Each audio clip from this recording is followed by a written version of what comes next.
Welcome to the Real Python Podcast. This is episode 242. Should you always start testing your code with unit tests? When does it make sense to look at integration or end-to-end testing as a first step instead? This week on the show, we speak with previous guest Eric Mathis about where to begin testing your code. Eric is the author of the popular book Python Crash Course. Early in the development of the book, he decided to introduce testing and added a chapter on testing code with PyTest. Over the past couple of years, Eric has continued to consider when and where to test a project's code. He thinks there are hazards to always starting with unit tests. The type of project and its audience should determine what kind of testing to apply initially. We discussed using PyTest to develop integration tests on multiple types of projects. We also explore fixtures and what goes into building a test suite. Eric also shares criteria for when and where it makes sense to add unit tests to a project. All right, let's get started.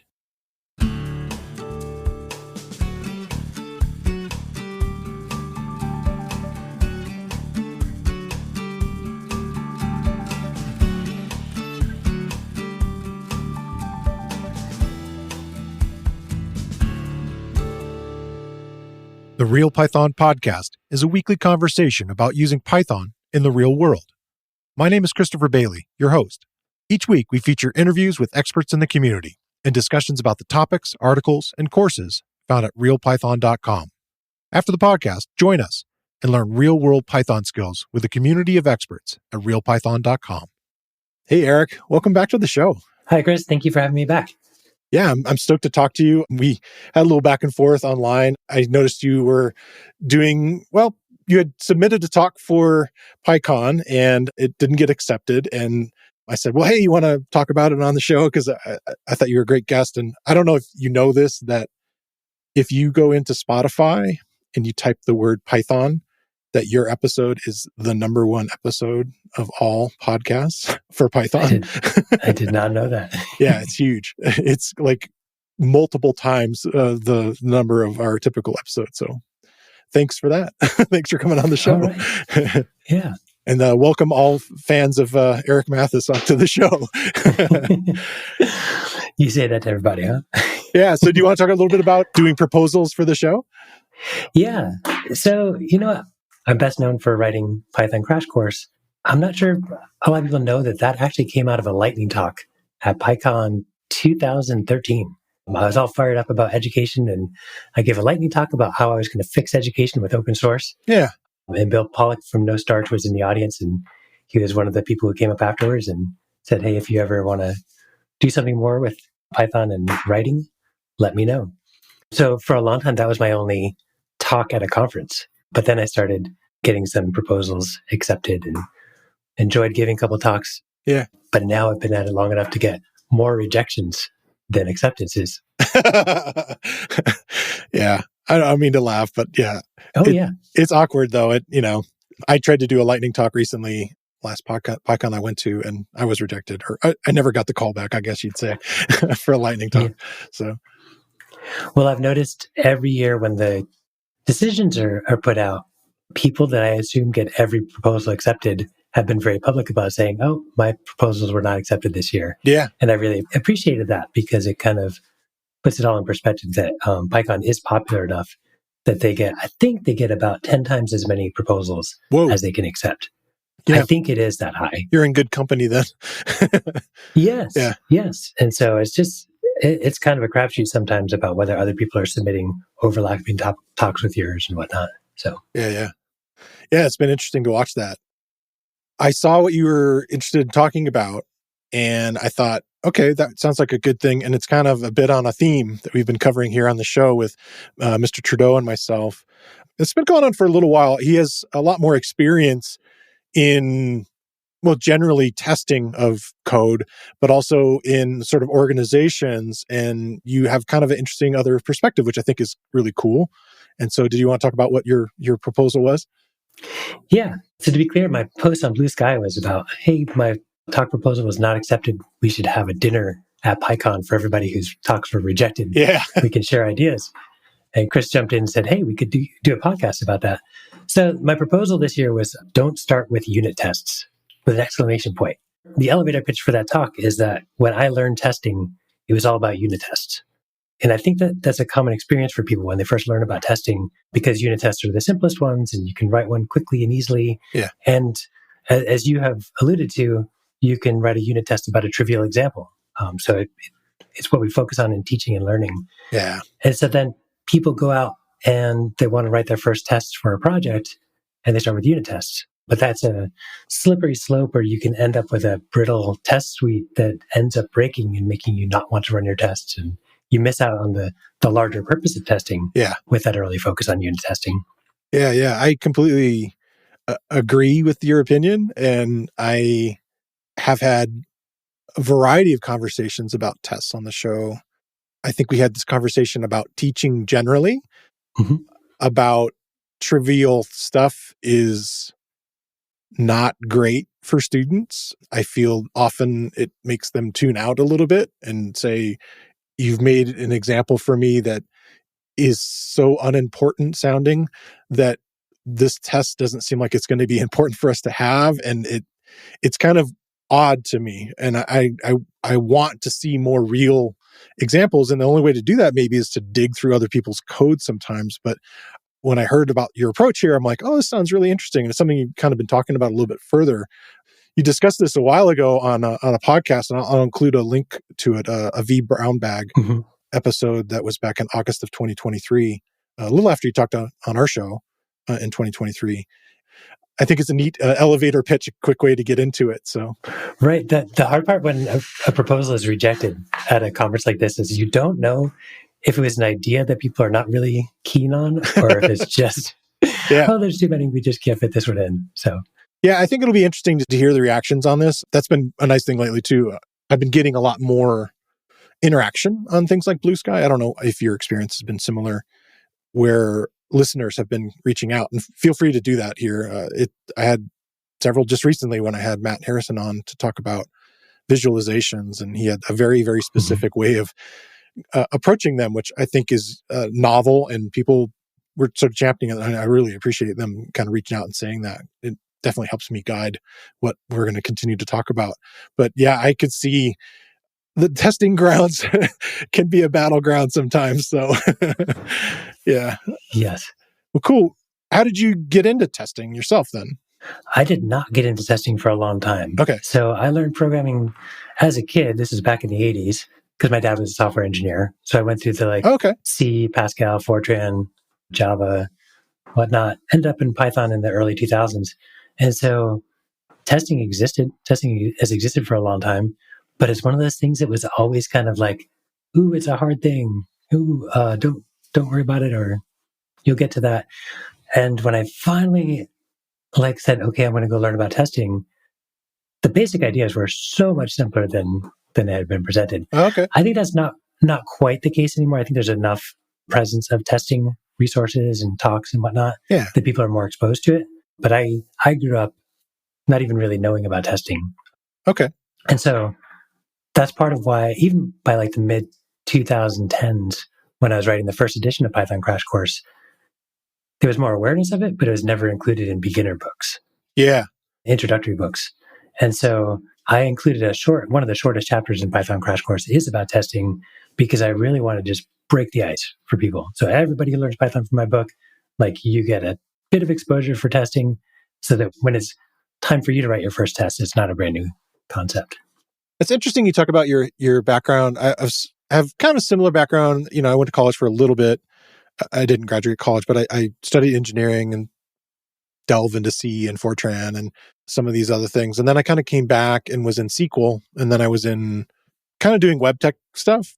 And I agree in a way. A lot of web technology stuff, there wasn't an emphasis there, at least in the teaching materials that I was running into. And it's kind of interesting because it either runs or it doesn't run on the web, which is kind of an interesting thing there. It's got its own sort of built-in smoke test. Either it opens in people's browsers. And so it's kind of maybe a different form of testing than what is being taught sometimes in a program, officially.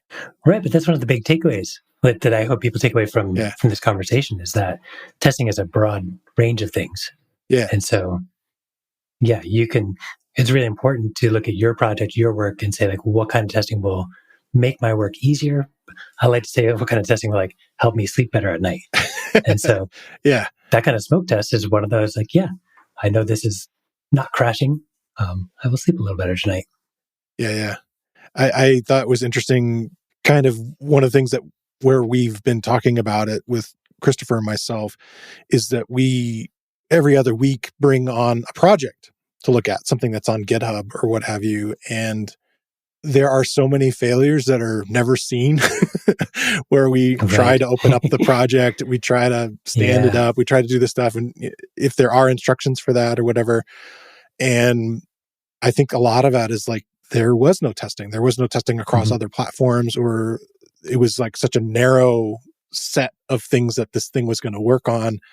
And it's a little frustrating. So I think it's interesting, the idea that, just even having some kind of overall, smoke tests or whatever, like there that can kind of help you get an idea like, okay, well, will other people, outside of me using it, will other people be able to use this?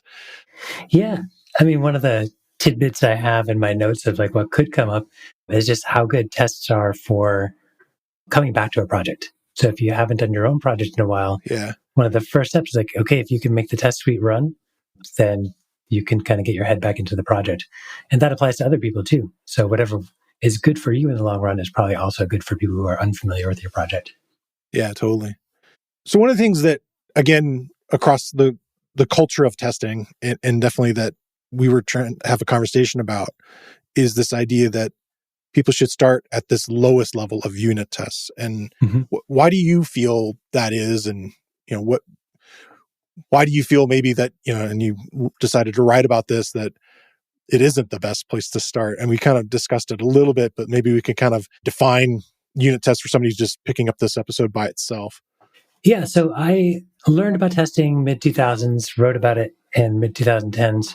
And around that time, I was starting to transition from a hobbyist programmer to somebody who is writing real world projects where other people were using my code. Okay. Projects that started to have some significant impact where if they stopped working, it would affect people in a variety of ways. And so I'll share an example of, like you said, going to somebody else's project. Yeah. I heard about a project called GitSim, Git-Sim. And so this project is pretty cool. You install it, run it against your project, and it gives you a visualization of your entire project. Okay. And so the trees, and I really like it because it's oftentimes the kind of thing that people use to teach Git. Okay. And so you'll see the tree diagrams of different commits and branches and where they merge and diverge and whatnot. But one of the cool things about this project is you run it against your own code, so you can see that kind of tree in your history. So you've done all the work, you've made all the commits, you've made the branches, and you get to see how all that lays out. So I got excited about this project, like, cool, I'm going to install it, see what my history looks like. I had some divergences I didn't fully understand, and it didn't work. And so here's this project with I don't know, I think at the time I had 500 or 1,000 stars on GitHub. People have clearly liked it, found value, and it just didn't work. And so I had the evening free, and so I dug into the code and found the mistake and fixed my copy and ran it. And I got to see these cool impacts. But I reached out to I think I opened an issue and ended up in conversation with the maintainer, and he had just cut a release the day before. And so I was one of the first people to install the new release. There was some little tiny bug. We fixed that. But the bigger issue was there was no tests at all. And so I think this is a good kind of project to use as a focus for part of the conversation, because it's that classic example of somebody's written some exploratory code. They have this idea for a project. They've got it to a working state. People are starting to use it, and they haven't been writing tests, which I think is fine, because in exploratory code, you want to just validate your ideas, see if they're going to work. Right. And so I'm a big fan of not testing too early, because you don't want to create a test suite that breaks on changes that you want to break. Right. Like you're going to be stuck somewhere saying, I can't change this code, or I've invested too much in it, or some kind of odd sort of fallacy that they're stuck in, possibly. Yeah. Yeah. So my conversation with this maintainer, his name is Jacob, we got the bug fixed, and the next release was working. Okay. I said, I'll help you write a test suite if you like. And he said, great, that'd be fantastic. And so You were right. We should kind of clarify what are the kinds of tests. Yeah. Unit tests, I think of 3 layers: unit tests, integration tests, end-to-end tests. Okay. And I know there's other kinds. There's BDD, TD, whatnot. Yeah. A couple things that we touched on. Yeah. Yeah. And nobody's going to come up with a perfect metaphor for testing because it's a little bit nebulous. And so you just kind of pick a framework and say, how does this help me identify the kind of test suite that I'd like to build and I should aim for? And so from my understanding, unit tests are, the name is perfect, the smallest unit in your code base. Okay. And an ideal example for a unit test is a function that does one thing. And so you can write a test or series of tests for that function. If I give it these values, does it return what I expect? An ideal case is it's an entirely isolated function that anybody can call with no context and no external resources. Right. Not all unit tests are quite that ideal, but there is that idea that it's an isolated piece of your project. It's part of why we teach them first, because they're small, they're fast, they don't depend on a lot of context. When I discuss this, I like to jump out to what are end-to-end tests. So look at the other side of that. End-to-end tests are looking at your entire project or how it's used in the real world. Okay. And then doing something to run your project as an end user would run it. Because that's the ideal. If you can simulate how your end users use your project and make some assertions about what your end users should see, you should be pretty comfortable. Yeah. And then integration tests are that they're the least clearly defined because they start to combine units, but they don't necessarily do all the things that an end user would. And so there's a broad range of what could count as integration tests. Yeah. We might come to this, but in your talk on the V Brown Bag thing, you were discussing a recently built project you had for a text editor. Yeah. And I feel like an integration test example would be, can it open a file and then potentially save it or whatever? So it's kind of going through those steps in that sense. And I think an end-to-end maybe goes a little further, it maybe goes all the way to installing, right. All the way to getting output and stuff like that. Does that make sense, what I'm saying? Yeah, I think that's a perfect take because... Okay. I think that's a perfect take because, maybe you've had the experience of a project that worked well for you and you package it up and you hear from another user that something was misconfigured in the packaging. And so it doesn't work for those people. Yeah. I think these tests, in a way, and the focus on them will differ depending on the audience for the project. In some ways, often you talked about building projects for yourself and right. We've discussed this before on the show, this idea of prototypes and building stuff for yourself. And can I just get all the code together and make it, work for myself? But then the idea, like you said, now I'm going to share my code with someone else. I may want to test it to make sure it works okay for me, or I'm going to come back to it, or I'm going to be an end user later.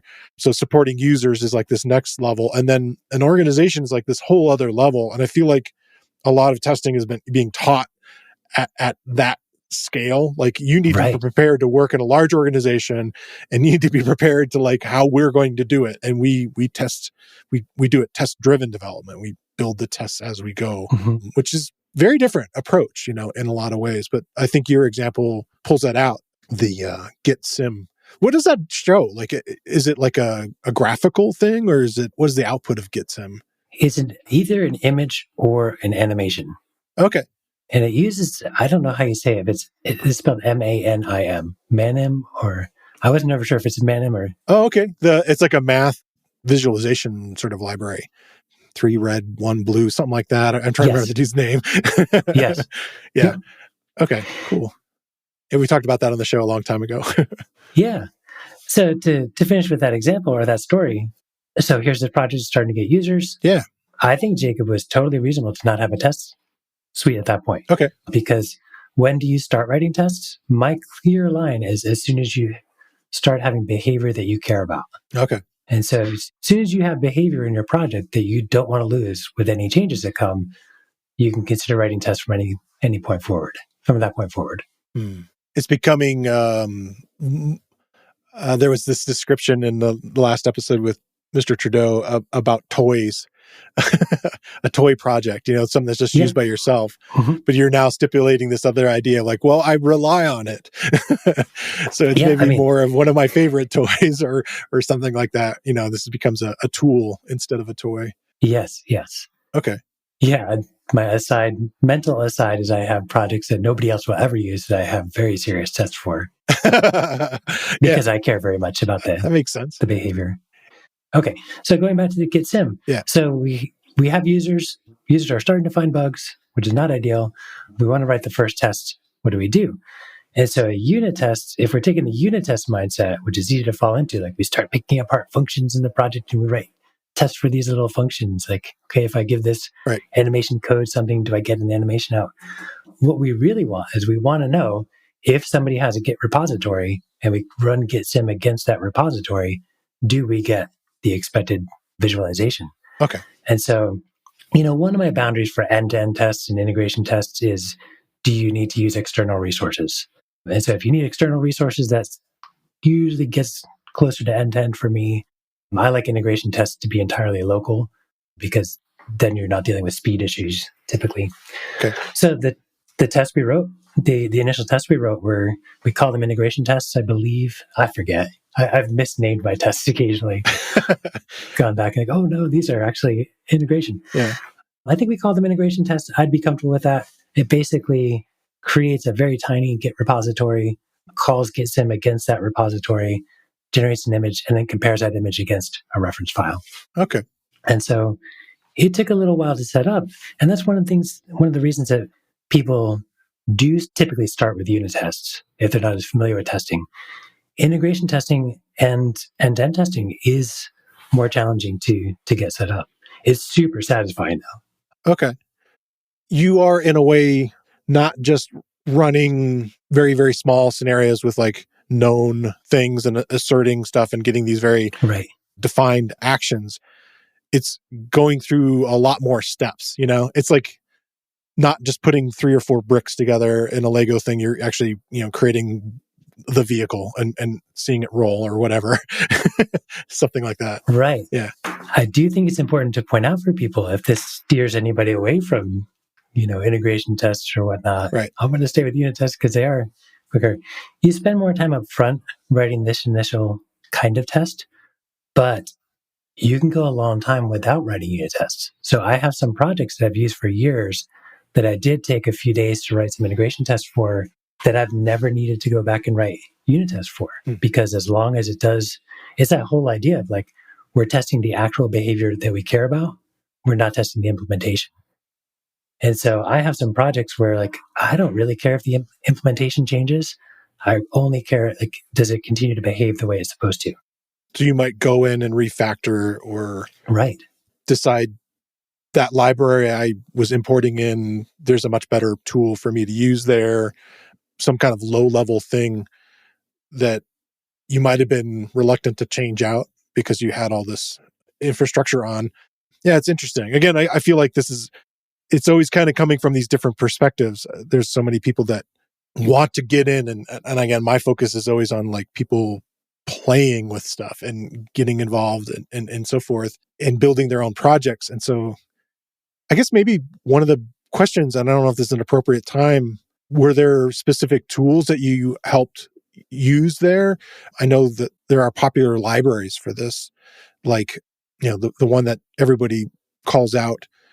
Well, I mean, there's the built-in unit test that's built into Python itself, which again is very much, literally that unit testing. But for something like integration testing, what's a go-to? Where's a place that people can start and maybe just even have something have it run it for you?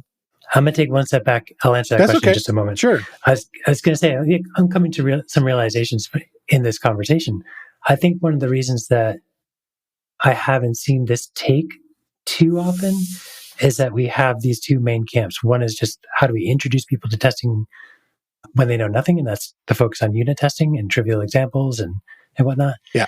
And then we have lots of conversations about what happens in companies and well-established projects where there is a massive project and a massive test suite. And the goal is 100% coverage and zero downtime and whatnot. Right. And you have people that have the background and history of doing that, or are being brought in and taught that methodology. This is how we do it, Right. And so I've had some pushback from people who are like, no, we really need unit tests. I'm like, yes, that's because your project is, big and long-term and whatnot. So I don't argue against having unit tests. And I think there's really clear guidelines for what kinds of unit tests and how to like build them in parallel with the rest of that. But there's a real world where there's a lot of, single person projects and small group projects where like you can't have, a massive perfect test suite. And so then it's a question of like, where should your energy go? Right. That's where a lot of my mindset comes from. Sorry, I lost. Yeah, no, I was losing that, so I jumped it in. I think that was an appropriate time to kind of bring that stuff up, because that to me is, again, where I feel like, some people are out there that just never quite got into it. Again, and Python's such an odd language. And what I mean by that is, I don't know what Chris was saying recently of these surveys and looking at it. And it's like, well, how many people have just started learning Python? It's one of the most popular, or if not the most popular, depending on the survey. And a lot of those people are coming at Python from such an oblique angle, right, that they're in data science. And it's like, okay, well, how do you set up tests inside of a Jupyter notebook? Yep. Things like that. How do you set up tests for these sort of small projects? How do you test? I mean, for something like embedded circuitry, it's like either the thing runs or it doesn't run. It's like, again, very much, integration kind of testing type of stuff. But for all the stuff in between, it's very interesting. And so the large project, large sort of organization, cultural sort of thing has stipulated and ran this conversation for a long time in a lot of the ways that I've seen, at least publicly, Yep. And so that's why I'm so interested to talk about it in kind of a different way and look at it. So I think that's great. And my problem is, and what I was very interested by the conversations that you've had up to this point about it, is that there are other ways to run tests that actually are not, that you can kind of do a version of integration testing, without having built that lower level of unit stuff. Right. Yes. Yeah. If I am fresh to a project and doesn't have tests, integration tests are the first ones I write. Okay. Unless I've got a bunch of caveats. Sometimes I do write a unit test just to get a test suite started. Okay. But even then, that purpose isn't the unit test itself. It's I want to get a test suite set up and running so I can run PyTest and something will pass. Okay. This week, I want to shine a spotlight on another RealPython video course. It's about a topic we touch on this week. Python's assert statement allows you to write sanity checks in your code. These checks are known as assertions, and you can use them to test if certain assumptions remain true while you're developing your code. If any of your assertions turn false, then you have a bug in your code. The course is titled Using Python's Assert to Debug and Test Your Code, and it's based on a tutorial by previous guest and RealPython team member Leodanis Pozo Ramos. And in the video course, Darren Jones takes you through what assertions are and when to use them, how Python's assert statement works, and how assert can help you document, debug, and test your code, how assertions can be disabled to improve performance in production, and what common pitfalls you might face when using assert statements. Assertions are a convenient tool for documenting, debugging, and testing your code during development, and they'll help you make your code more efficient, robust, and reliable. RealPython video courses are broken into easily consumable sections, and where needed include code examples for the techniques shown. All lessons have a transcript, including closed captions. Check out the video course. You can find a link in the show notes, or you can find it using the enhanced search tool on realpython.com.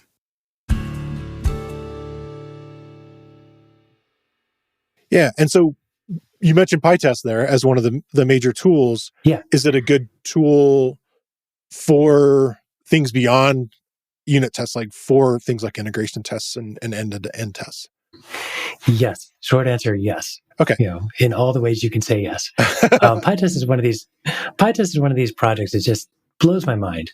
I'm going to so many asides that are fun. In one of the recent versions of Python, they started coming out with better error messages. Yes. And love them. Yes. Yeah. it is very easy. It was very easy to look at those and say like, oh, this is really one of those features, new features that's just for beginners. To help them see where their mistakes are faster. But it's absolutely not true. It's great for beginners. People learn Python faster and better. It's such a time saver for everyone. Yeah. And so you save like 30 seconds every time somebody has a syntax error. Right. Like how many global human lifetimes have you saved? Yeah. Just the little carrots pointing at the thing. Maybe this is the problem, as opposed to you having to like search through it. It's great. Yeah. So when I first started writing tests in Python, I used unit tests because it's part of the standard library. And I was oftentimes started in the standard library back then. And so I kind of was a little intimidated by PyTest. I thought it must be for more serious testing. When I first used it, I was floored at how friendly it is for just writing your first tests. And so even in Python Crash Course, the first edition used unit tests, the second edition used PyTest. And so I think PyTest is friendly enough you can use it for your very first tests, and you should. Great. But it has so much flexibility that you can use it to coordinate. I've used it to coordinate tests in other languages. And so... So that's a form of end-to-end there, I'm guessing. Right. Where the Python code has to call out to other code or other areas of things, which is such a common thing too. Again, talking about the collision of people into the Python language. Yeah. It has really powerful scaffolding for things like prep work. So what needs to be set up before you run your test. And so for going back to that Git sim example, set up a simple Git repository. Okay. That you can then run commands against. So it can run code to do that? Yeah. If you can articulate, what do I want in place before I run my tests, then PyTest can help you do that. Okay, cool. Yeah. Yeah,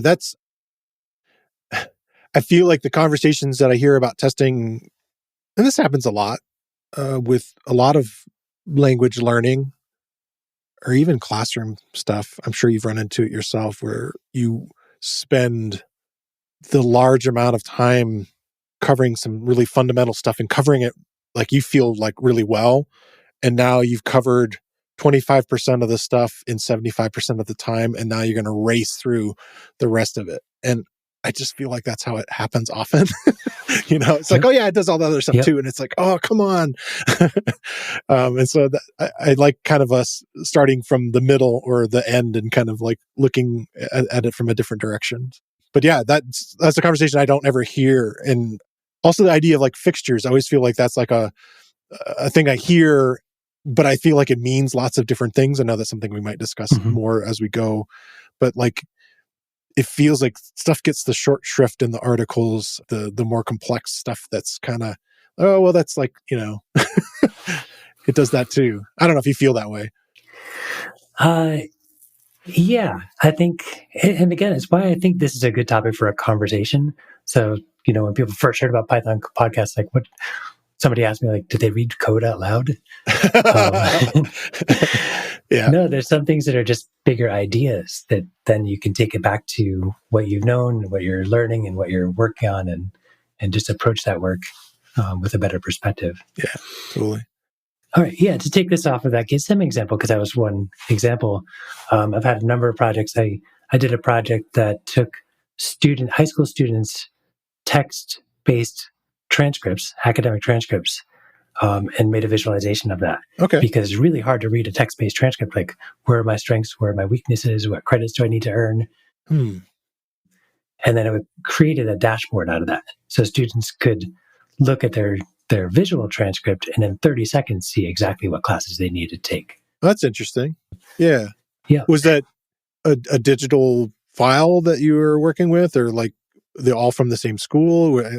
It's interesting to me to think about the intricacies there. It was a mess because many education tools are built in a proprietary way and intentionally built to be difficult to work with because they want to lock you in. Yeah, that makes sense. Or they have locked-in customers and they just don't care about interoperability. And so it would just scrape output from one system and parse it and make some assertions to make sure there was all of what should be there and then generate the visual.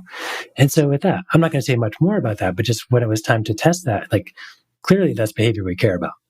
Students are getting information about that they're making like life decisions about. And so the testing, I never wrote unit tests for that, but I did write tests that would take some of that raw output, run the same commands that we ran to generate these transcripts, and then just examine the output. So I've done a lot of image-based testing because Yeah, it sounds like it. Yeah. there's a lot of projects that have visual output. And so I think it goes back to another thing about like a lot of the learning resources focus on just simple text output that's really easy to like define your assertion. Right. Or literally true and false kind of stuff, Yeah. And so the image stuff is really interesting because you can do something like make a folder called reference files in your test suite. And then you generate an image and you save it to a temporary location and compare it. Does it match your reference file? That gets interesting when you run it against different versions of plotting software, different operating systems. Right. Sometimes they're not pixel perfect matches. And so I've done things like where like you use Pillow, the imaging library, to load all the pixel data from an image, average all the RGB values for the pixel, and just say, is it within this tolerance level? And you're not even caring about what the actual image looks like, but you're trusting that if like there's a bunch of data missing or a blank file or something, that's going to show up in that test. And so that's where I come back to like, I like testing because oftentimes it's just as creative as the actual code that we write. And I've had many times where a problem that I've had to solve in writing an integration or end-to-end test has helped me in developing an actual code base later on. I feel like it's like being a code mechanic versus like just a person. Like you think of like, very few people get to build a car, Right? But a lot of people really like to work on them, especially older cars and so forth. And they get to, test them out and, see how this is running and so forth. And they kind of get excited about improving the performance or just making sure everything runs. I feel like that's kind of like a role that we don't hear discussed often, this sort of code mechanic. Who's like, testing to make sure everything runs properly. Yep.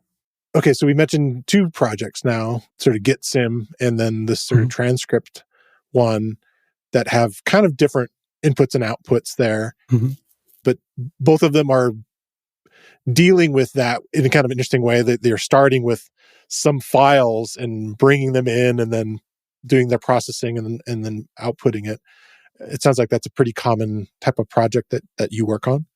Yeah, because you have like another one that you mentioned before, the thing that makes borders on images and stuff. Oh yeah, PyImage border. Yeah. So I started writing a newsletter a couple of years ago, and so I was using screenshots a lot, and I use Mac OS. And as far as I know, there's no inbuilt utility for adding borders to images or screenshots on Mac OS. You can open Preview and like drag some sliders around, but it's tedious and not consistent. Yeah. So I wrote this small utility that just lets you call add border, give your file, and you can define a color and border width. And so it's super simple, but I use it all the time. And so that's another project that is manipulating images. And so it has the testing is similar. I'll throw out one more non-image based. I think we'll talk at a later time about the project Django Simple Deploy that I'm doing. It's a project for people unfamiliar with Django. It's one of Python's main web frameworks. And so one of the challenges over the past couple of decades has been, once you have a project that works on your computer, how do you deploy it?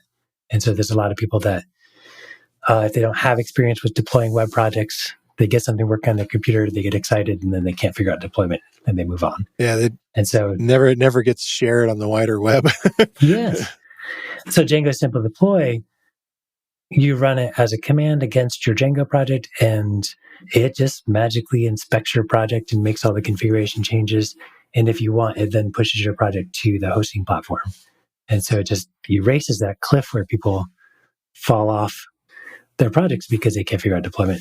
And so testing that has been super interesting because the units are really easy. The integration tests are really worthwhile because they basically say, when you run the command against your project, does it make these changes? And just as important, not make these other changes because you don't want to affect local behavior. Yeah. But then end-to-end testing is really challenging because did a sample project actually get pushed to a real live hosting platform that we don't control, that maybe costs money to deploy to and whatnot. So I like talking about the image-based, graphical output-based projects because I think everybody can relate to them a little easier. But the ideas of when you write a test suite, your test suite should help you sleep better. It should make you want to add feature. It should make you want to continue working on your project. Right. Those same principles carry over to more complex projects as well. Yeah. I guess maybe going back to PyTest a little bit. Again, I've seen the approach of creating unit tests in it. What I have not seen as much of is kind of next steps, from that approach. In our case, maybe their first steps. What are some of the steps that somebody would take to get started and do like an integration test with PyTest? Great question. So that I was going to segue into a discussion of when should you write unit tests. Okay.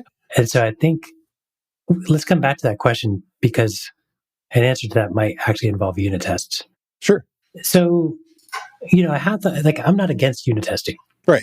One of the things I'm against is writing unit tests just because they're easier. One of the examples I have seen is people write a series of unit tests early on in a project, and then they do some more exploratory work and they find a better way to implement or their project or different behavior that would be more appealing. Okay. And then most or all of their unit tests break. And so all that early unit test work was wasted at best and slows you down at worst. Right. And so there are some good unit tests you can write. So one of the best uses of an early unit test is just getting your suite off the ground. If you have written a test, it is easier to write more tests. Okay.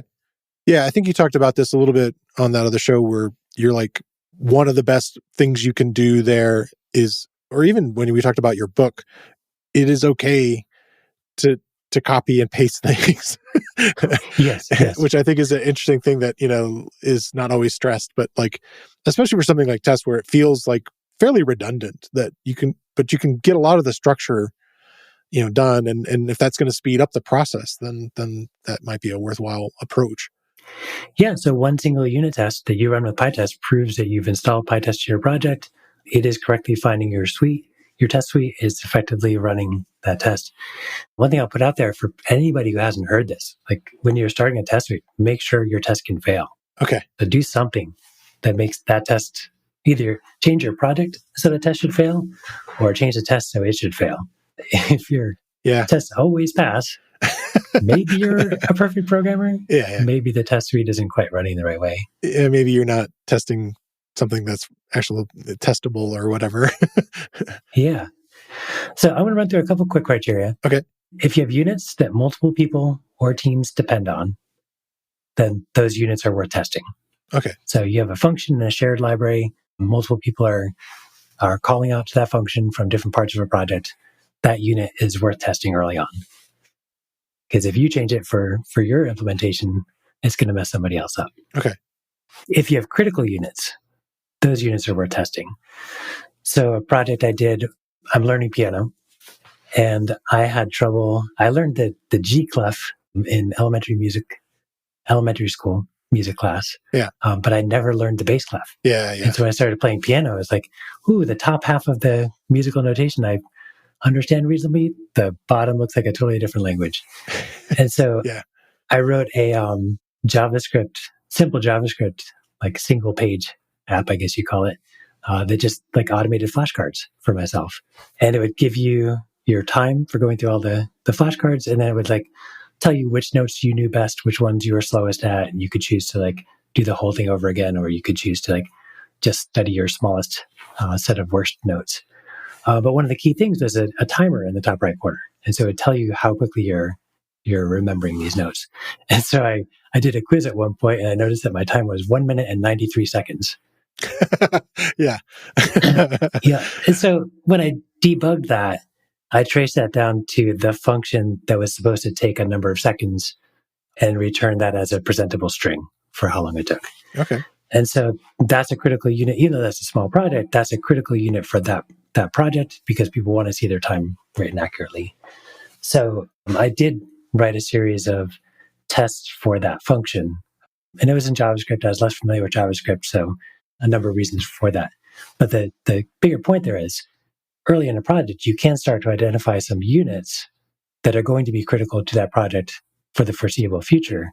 And those are unit tests very worth writing tests against. I have two more. If you have stable units. So if you have some isolated units in your project that you are confident are not going to change their implementation over the foreseeable future, then it's quite reasonable to write unit tests against those units. Okay. So you're happy with this code. It's doing what you want it to do. It's doing some kind of critical stuff or whatever in that sense. And you're not eyeballing it going, yeah, I need to fix that more later. It's like, I'm comfortable with this thing. That's the sort of defining it being stable. Yeah. And so then, I mean, if your tests break later on, it's either because those are supposed to be stable and they're not. Yeah. Or if you change your implementation, then you can. Okay. Yeah. Okay. And the last one I wanted to name is that if you're already getting bug reports, so either from yourself or from other users. So if you expected something to work and you got a bug, this, I'll take a step back. I've heard people talk about test-driven design. I think you and Chris talked about that as well. Yeah. I have rarely used test-driven development. Yeah. I like the concept. For me, most of my work tends to be exploratory. Right. So I'm typically not implementing contracts where other people have specified very exact behavior. I have an idea, I'm going to explore this, and then at some point I'll get behavior I care about and start to test. The place where I religiously use test-driven development is with bugs. Okay. So anytime I get a bug in a project, I write a test for what the behavior should be.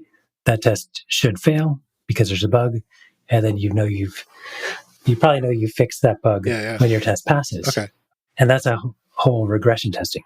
We've talked about names of concepts and glossaries and whatnot. Right. Yeah. Regression testing is the idea that when you have a bug, you write a test for that bug specifically. You fix the bug, that test passes. And as long as that test passes for the rest of the life of that project, you haven't regressed back to that bug's behavior. You haven't fallen backwards. Yep. Yeah.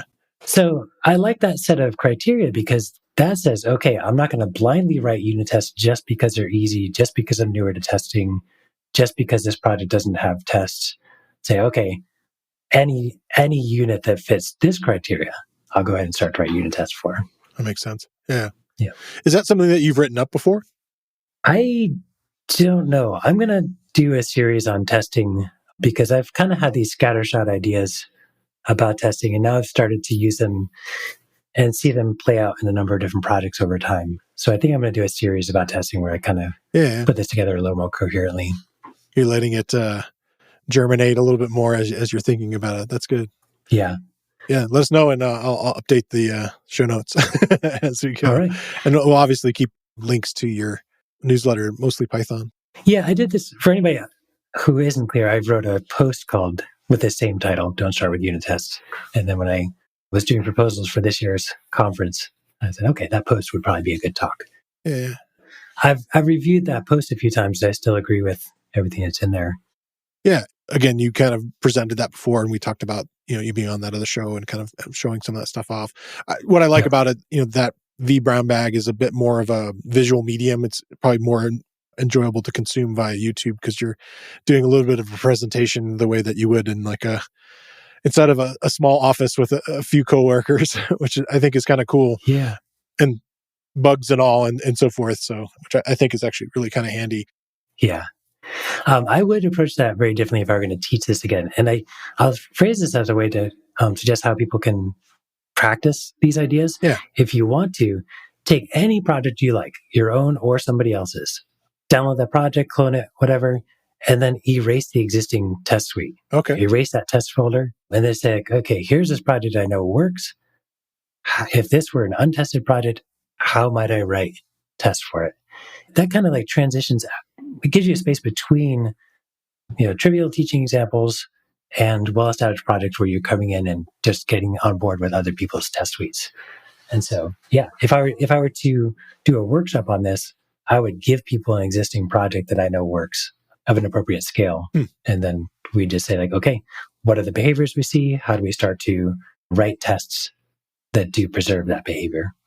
Interesting. That's an interesting approach. I feel like it's a bit like your flashcard approach in a way that, okay, we're going to test you on where you think tests should appear and what does it fit these criteria. And then you can kind of go back and look and see, well, how did I do? Or maybe how did they do? Yeah. And what you might see is missing, Yeah, well, there's a temptation to say, like any big project, they must have done it right, and we'll compare mine against the correct one. There are so many stories about major important projects that either don't have tests or have very, very poor test suites, variety of criteria. So one of the things that you were discussing on that show that I thought was interesting was this, again, I mentioned it before, you were like, creating a text editor, and you wanted to test, can it open up the text editor, import a file, do the basic commands to be able to close it again, and then save that file and just sort of check it. What were you using in that case? Was that all inside of PyTest? Yes. And so that's exactly what I was going to come back to. Yeah. So your question a little earlier was, okay, so you agree with me. You shouldn't start with unit tests. You should start with testing of behavior, integration or end-to-end testing. How do you do that? And so I like PyTest because you mentioned fixtures. Fixtures they sound complicated if you haven't used them. I'm wary of using the word just when explaining or teaching something, but I'm comfortable saying a fixture is just a function that runs before your test runs. And so it's for setup work. And so fixtures can be more complicated than just that. But if you can say like, here's the setup work I'd like to have done before I run a test because I want something to assert against. So with an integration test, we're not just asserting against a function. We're asserting against like a condition, a situation that's been set up. That's the confusion I had with it. And I felt wasn't very well defined in my stumbling around and learning about testing in the way that I have, is I would see it described and I would think of it as, fixtures in a house or whatever. Like you're going to remodel a house. So we got to replace all these fixtures to stand up this fake house or whatever we're going to do in this case. And so I thought of, okay, well, I work with a lot of data. And so that's like a common thing I think of. It's like, okay, well, we need this data set or a file or something. And that's the quote unquote fixture. That's the faucet. That's the whatever pipes or whatever we're going to glue together. But your definition of it is a little different. It sounds like it includes the instructions for standing that stuff up too, right? It's going to include that. So again, maybe we're expanding on the just. Yeah. Okay. So I'll go back to the Django simple deploy, for example, because it's a project that it's a perfect thing to say, what's that integration testing like? All right. So you have a Django project. It's a web app. Right. All right. Say, I won't even make a specific one. Well, I'll say it. So the sample project that I work against is a blog platform. Okay. So I've made, I call it Blog Maker Lite. So if I posted Blog Maker Lite to the internet, you could make a blog on it. Right. You can register, say, make blog, and you have your own blog. Okay. So what do we want? I want to know that when you run deploy against that project, it makes certain changes to that Django code base. Okay. So you didn't even need to know anything about Django. We could be talking about any number of different Python projects. The point is I want some changes to take place before I run my tests. So PyTest has all kinds of things that lets you create the conditions you want. Namely, you can create temporary files, you can create temporary directories, you can just keep it at that. So what I do for Django Simple Deploy, in the fixture, I have a fixture called like setup project. Okay. And it is just a function. Okay. And so before any tests run, that function setup project runs, and it creates a temporary space on my computer. It copies a sample Django project to that temporary location. It activates a Django environment. It runs my main project's command. And then my tests just look at that temporary file location and start to say, were the settings changed in the correct way? Okay. Was there a platform-specific process file created? And so I won't get more specific than that because it's going to get Django specific. Right. But the point is, I say, like, what do I want to see happen? I run my command that should make that happen. And then I write a variety of assertions. And the assertions are kind of just like the unit test assertions. They're kind of like the trivial. Right. They're similar. Yeah. Yeah. Assert 2 + 2 = 4. You're saying assert my settings file matches the reference settings file. Okay. And those reference files are contained within the fixture? Yeah. No, not within the fixture. Because remember, I'm thinking of a fixture as just a function. Okay. So, but in your test folder. Yeah. And so I'll kind of like open it up for people who haven't participated in developing these kinds of more complex test suites. Your test folder can have anything in it that you want, pretty much. Yeah. And so whatever you need for your tests, you can plop it into your test folder. So I need reference files to compare against. So I just have a test/reference files folder. Those might be images sometimes. They might be settings files that I want to compare against. And you can call them anything you want. You can have settings.py. You can have settings after running Flask deploy, whatever you want. Right. But I think it's interesting, having done a lot of touring around in GitHub repositories and looking at other projects, is that you can see these remnants. You can see, how people have done this and structured it, and you can kind of, like we talked about, learning from that, and then also potentially removing it all in your own version of it, and trying to see, what needs to be built. But that's, I guess, part of it then, in that sense. Yeah. Like seeing, okay, well, we're going to need this, we're going to need that. And your examples of comparing to images, you're going to have your sample images that you're going to start with and end with, and so forth, right? Yeah. I've never been interested in submitting a PyCon tutorial proposal, going back to the... Oh, there you go. Yeah. But this is actually something I'd love to teach. So I think I might try to do this next year's PyCon. Yeah, I think it'd be really interesting because I haven't seen it. Yeah. And I feel like there are, again, that large audience of people that are coming from these other domains and so forth that don't know where to start, and their projects don't fit the common mold, and you could kind of approach it in this different way. And yeah, I think that might be a really fun. I'd go. Be a neat tutorial. Yeah. Cool. Some of these other things, is it behavior-driven development? There's some other testing paradigms that I just have not needed. Yeah. Like just thinking about unit integration and end-to-end tests, and having a tool like PyTest, and thinking bigger about testing. You could approach it in all those ways. Yeah. Yeah, it's kind of funny. I feel that the mantra of test-driven development and the championing of PyTest sometimes might get confused in people's head, or that it only does that. And it's like, no, it actually can do, you can approach it in a lot of different ways. I hope this conversation has enlightened some people that, hey, yeah, you can use it on simpler projects, and you don't necessarily have to have an entire test suite for it to be successful inside of PyTest for someone. Do you have other advice like that? Oh boy, I'll just throw out there that PyTest is one of those things that you can learn for your very first test, and then it grows with you for your entire life as a programmer. Okay. People will hear about parameterization. Yeah. And again, if you're new to it, it sounds scary. All it is saying that if you have a test that runs over and over again in slightly different ways, if you can define an argument to pass to that test to define how it runs differently every time, you can reuse the same test function over and over again. And so example, for the Django sample deploy, I can have 3 parameters: poetry, pipenv, and maybe UV. So 3 different package managers. Sure. And so it'll run deploy against my sample project. It'll run it once using poetry, once using pipenv, and then once using UV. And I don't have to write a separate test for each of those dependency management approaches.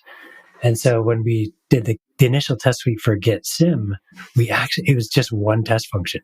And then we just passed that function all the different command line arguments you could use for running Git Sim. Okay. And then it would just look at the argument and use that to identify which reference file it should look at.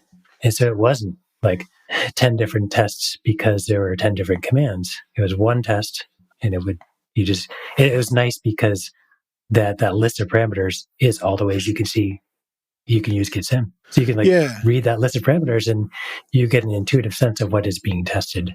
And that's fairly recent stuff, right? In PyTest, the parameterization, I think it's at least become easier to do. Recent being like 4 years. Yeah. But I think of it as other projects that you have. Like if you were going to expand what you're doing, you might have a set way of doing your borders for your images, but maybe you want to see, can it save a PNG? Mm-hmm. Can it save a JPEG or whatever the different formats are? So that would just be parameters that you could sort of structure in your test so that you don't necessarily need to rewrite the entire test. You can just look at how you can parameterize it. Right. And nice thing, I really try not to scare people away from these tools. Yeah. You can use PyTest very simply. And so you can use it just as a test runner. So you can write 10 different test functions. Okay. And then you can start to notice that they're all doing similar things. And then you can go read about parameterization. Collapse it. And start to realize, okay, I'm going to pull out the common elements here. Was that an experience for you? Oh, absolutely. I mean, yeah. And I don't think people can really do that without going through that transition unless somebody is right there with you telling you how to do it.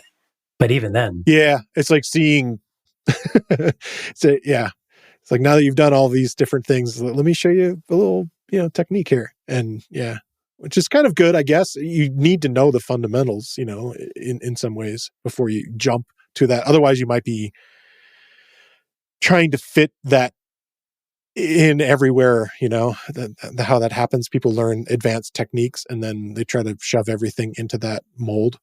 Yeah. So we're getting to the point of the caveats for the don't start with unit tests.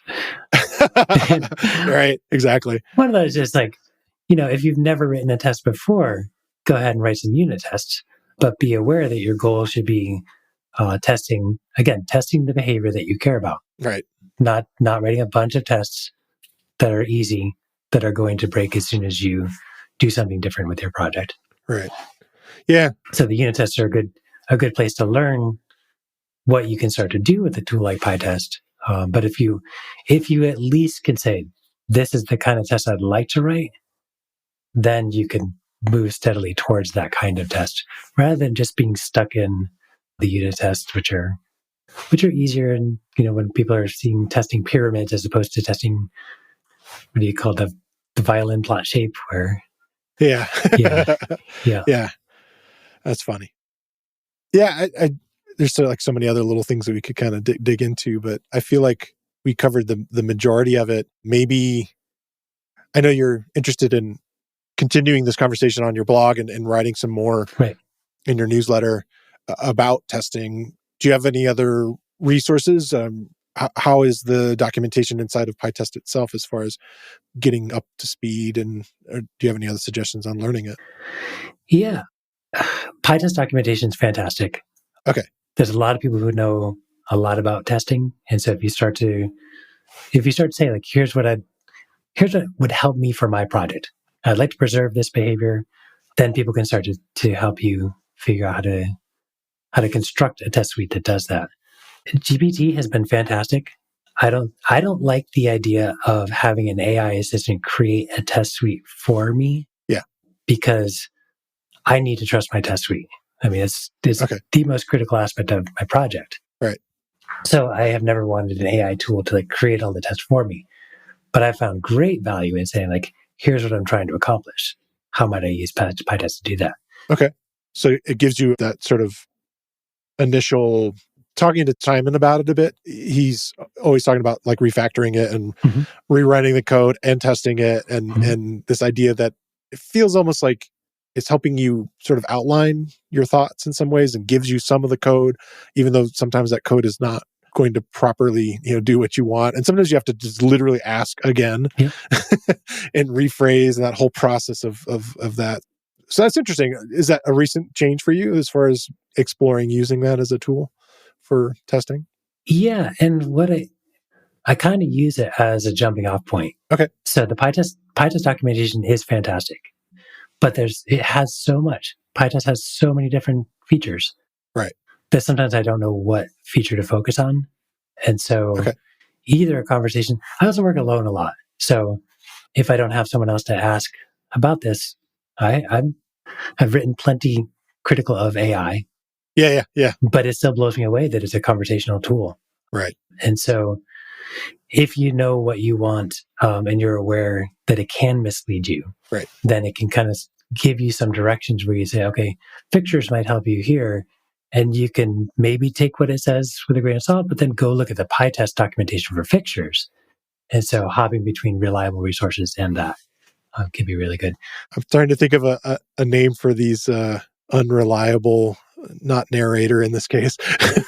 Yeah. Sort of an unreliable coding assistant. Yeah. You need to kind of check their work sometimes. Yeah. I'll also put it out there. I love this topic, and people are free to reach out to me. If you're new to this, like I can't teach people testing one-on-one, but if people have a project, particularly if it's an open project, I can't get into private projects, get up to speed and then help people. But if people have an open project they can point to and they say, I'd like to start writing tests for this. This is fascinating to me. I like some real world testing of the ideas we've been talking about. So feel free to reach out. Yeah. I'm E.H. Matthes, MATTHES @gmail.com. Cool. My emails are open. And we'll include links to the social stuff. Is that the best way for people to reach out to you? Is this via email? Yeah, email is best. I mean, we're all scattered on different social media at this point. So email is consistent. I write a bi-weekly or more. It was weekly for a couple of years. Bi-weekly now because that's sustainable. Yeah. Newsletter at mostlypython.com. And so, if anybody does reach out about these kinds of questions, I'm going to aim to pull out what are the common questions people are asking and what kind of resources would be helpful for people. Yeah. It's always nice to get that feedback. It'll help you generate more stuff to write about. Yeah. Yeah. I'd love to help onboard people more smoothly to test suites that make their programming life easier and more comfortable. Yeah. Cool. So I have these regular questions I like to ask everybody. Come on the show again. Yeah. What's something that you're excited about that's happening in the world of Python? UV. Yeah. I have been using UV consistently for 6 months or so. Okay. It was not super straightforward to use right away because I've been with PyEnv and other installers. And so I was having some weird things. It always turned out to be UV's interaction with other things. But I've got that sorted and it's just fantastic. Yeah. Yeah. It was really fun talking to Charlie. And he was definitely one of these people that there's so much more I want to kind of learn there. But I feel that it's such an interesting project. This whole, again, the rustification of Python is really very interesting to me too. There's a lot of care, there's a lot of thought that went into these things, which is interesting, not wanting to break people's, methodology as far as pip installing stuff. It's still in there, trying to follow standards, the inline metadata thing, which is really interesting for, distributing projects. And Yeah. I'm impressed with the project. As someone who reviews projects, I see lots of sort of missteps that are just come on, guys. I just wish you could have just thought just a little bit more about it. And again, this is, testing is such a crucial step in that, it's you truly thinking about your project. And then the idea of well, how should I test it? And how should I make it work? And so forth. And as we've discussed for over an hour here, that's going to depend on the audience. So what's something that you want to learn next? Again, this doesn't have to be programming in this case. I'm learning piano. I did not grow up in a musical family. And so my musical explorations have been off and on my whole life. And we are more settled than we have been in a long time. So I'm hoping to stick with it. That's good. What instrument do you have in the house? I know it's piano, but what type of piano? Oh, all right. I'm going to nerd out on the music stuff. Yeah. I have a digital piano, and it was the moderately priced one with weighted keys so that I could transition to acoustic if I'd like to. Okay. It's like a Roland or? It's a Casio Privia. Okay. Yeah. And I also have a synthesizer. I got a Prophet Rev 2. Oh, wow. Okay. Yeah, that's fun. Yeah. Sequential circuits. Once I learned that you can make sounds that nobody has ever heard before, twisting knobs. Yeah. And I have a physics background and we studied waves and yeah. That combination will go a long way. Yeah. I talked to somebody recently, maybe it was Calvin Hendricks Parker, about synthesis. because he was getting into that. He had bought something from Arturia, the microbrute. Or Yes. Oh my God. Okay. I love that stuff. Yeah. Cool. I already asked the other question about how people can keep in contact with what you're doing. And are you headed to conferences this year? I'm kind of nervous myself right now. So I am going to PyCon US in Pittsburgh. And the other thing I'm excited about is I might go to EuroPython for the first time. Is that in the summer? It's in July in Prague. Okay. Well, thanks for coming on the show again. It was really fun talking to you again, Eric. Yeah, I enjoy it very much.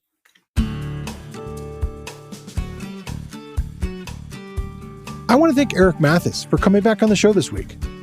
And I want to thank you for listening to the Real Python podcast. Make sure that you click that follow button in your podcast player. And if you see a subscribe button somewhere, remember that the Real Python podcast is free. If you like the show, please leave us a review.